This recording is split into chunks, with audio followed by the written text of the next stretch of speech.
नमस्कार दोस्तों, मुझे आशा है कि आप लोग स्वस्थ और फिट होंगे। मैं बात करने जा रहा हूँ बिहार में जो प्रशांत किशोर के द्वारा सभी पिछड़े वर्ग के नेताओं पर लग रहे आरोप पर। वो कभी लालू यादव पर आरोप लगाते हैं, कभी तेजस्वी यादव पर आरोप लगाते हैं, कभी अशोक चौधरी पर लगाते हैं और कभी वर्मा जी पर लगाते हैं। ये सब बिहार में प्रशांत किशोर के द्वारा एक सोची समझी साजिश और चाल है। वो पिछड़ों को टारगेट कर करके आरएसएस का जो एजेंडा है उसको बल दे रहे हैं। आरएसएस का एजेंडा पिछड़ों को और गरीबों को राजनीति से जो सशक्त हैं उन्हें बाहर करने का एक साजिश है। बिहार में जो भी हो रहा है प्रशांत किशोर के द्वारा, वो आरएसएस की बी टीम कहा जा सकता है प्रशांत किशोर की पार्टी जनसुराज को। प्रशांत किशोर एक ऐसे नेता हैं जो किसी का भी नेतृत्व नहीं करते हैं। वो पैसे के बल पर लोगों को अपने रैली में, अपने मीटिंग में बुलाते हैं और पैसे के दम पर वो अपना मीटिंग कर करके फिर उनका जो मीटिंग होता है उसके बाद आम लोगों से पूछा जाता है तो कहा जाता है कि हम लोग पैसे के लिए आए हैं। बिहार की गरीबी ऐसी है कि यहाँ पैसे के लिए लोग चले आते हैं। लेकिन अगर बिहार की जनता, मैं समझता हूँ जहाँ तक कि बिहार की जनता बहुत होशियार है। पैसे के लिए भले ही चले आते हैं लेकिन वो वोट सही जगह और सही समय पर और सही जगह पर डालेंगे। प्रशांत किशोर के द्वारा जो भी सशक्त पिछड़े दल, एसटी, एससी के लोग हैं उन्हें दबाने की कोशिश है और उन्हें राजनीति से बाहर करने की एक कोशिश भर है। लेकिन बिहार की जनता सशक्त है, उन्हें कभी इस योजना को कभी सफल नहीं होने देगी। तेजस्वी यादव और लालू यादव एक उभरते हुए, तेजस्वी यादव एक नेता हैं और लालू यादव के पुत्र हैं।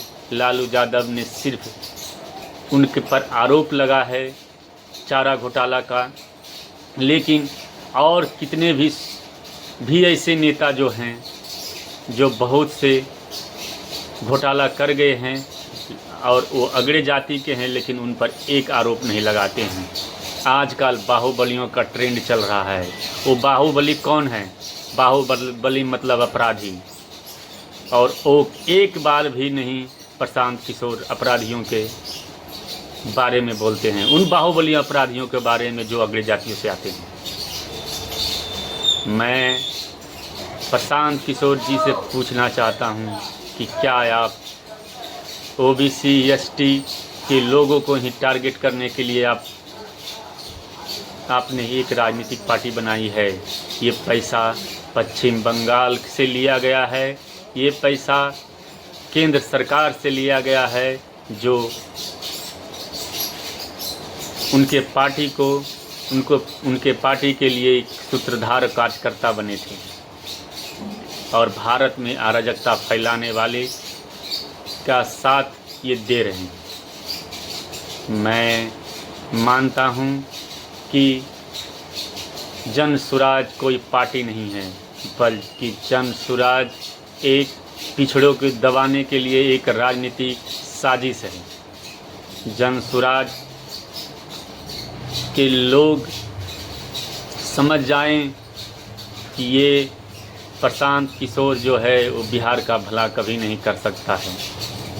बिहार का भला नीतीश कुमार ने किया है, लालू प्रसाद यादव ने किया है और रामविलास पासवान ने किया है। मैं मानता हूँ कि जब तक ये तीनों नेता रहे बिहार में, कभी भी आरएसएस के एजेंडों को सफल होने नहीं दिया।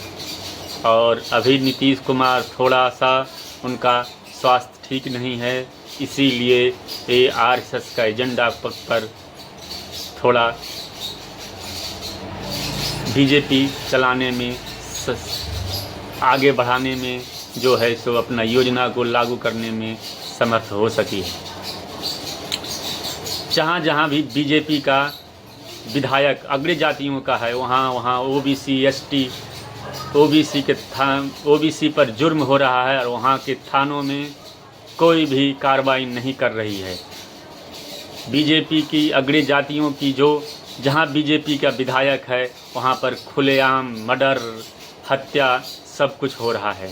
घरों पर ईंटें चलाए जा रहे हैं, डराने धमकाने की कोशिश किया जा रहा है और थाने में कोई भी प्राथमिकी दर्ज तक नहीं होता। अगर प्राथमिकी दर्ज हो गया तो वहाँ पर कार्रवाई नहीं होता है।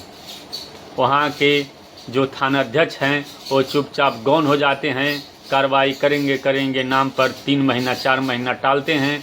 लास्ट में जो गरीब आदमी है, जो पिछड़े वर्ग के एसटी एससी के लोग हैं, वो शांत होकर के मुरझा करके घर में जा कर के बैठ जाते हैं।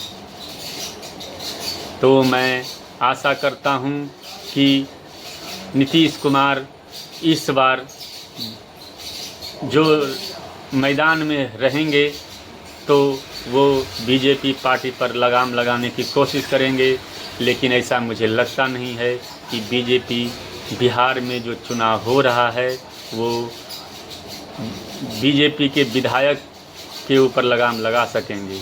इसलिए बिहार की जनता होशियार है, वो अपना वोट और अपना मत सोच समझ करके इस बार बिहार की जनता सोच समझ के इस बार अपना मत प्रयोग करेंगे। नमस्कार।